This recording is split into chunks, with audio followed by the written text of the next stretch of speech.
ওসমান ইবনে আবিল আস রাদিয়াল্লাহু তাআলা আনহু নবী সাল্লাল্লাহু আলাইহি ওয়াসাল্লামের কাছে এসে একবার অভিযোগ করলেন, ইয়া রাসূলুল্লাহ, আমার শরীরে ব্যথা, কোনো এক অঙ্গে হাতে টাতে কোথাও ব্যথা ছিল। তো তিনি বলছেন, ইয়া রাসূলুল্লাহ, অনেক ব্যথা করতেছে আমার। নবী সাল্লাল্লাহু আলাইহি ওয়াসাল্লাম তখন তাকে ডেকে বললেন, তুমি যেই জায়গাটা তোমার শরীরে ব্যথা করতেছে ওই জায়গাটা হাত দাও, ওখানে হাত দিয়ে 3 বার বলো বিসমিল্লাহ বিসমিল্লাহ বিসমিল্লাহ। এই 3 বার বিসমিল্লাহ বলার পরে এরপরে 7 বার এই দোয়াটা পড়ো। দোয়াটা কি? আউযু বিইজ্জাতিল্লাহি ওয়া কুদরাতিহি মিন শাররি মা আজিদু ওয়া উহাজির। আউযু বিইজ্জাতিল্লাহি ওয়া কুদরাতিহি মিন শাররি মা আজিদু ওয়া উহাজির। এই দোয়াটা 7 বার পড়ো, ইনশাআল্লাহ তোমার ব্যথা দূর হয়ে যাবে।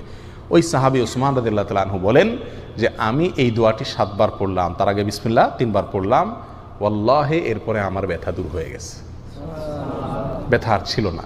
আমাদের শরীরে বিভিন্ন অঙ্গে, মাথায়, হাতে, পায়ে, পেটে, অনেক সময় অনেক অঙ্গে কি হয়? ব্যথা হয়, এবং ব্যথায় আমরা অনেক সময় কষ্ট করি।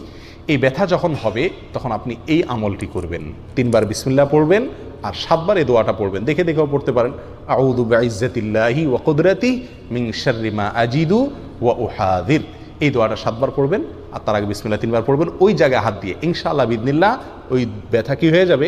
দূর হয়ে যাবে। এবং এর পাশাপাশি আল্লাহ সুবহানাহু ওয়া তাআলা যেহেতু এই যুগে আমাদেরকে অনেক ভালো ভালো ঔষধের ব্যবস্থা করে দিয়েছেন, তো সেগুলোকে আমরা অবলম্বন করব, পাশাপাশি এই দোয়ার আমলটা করব।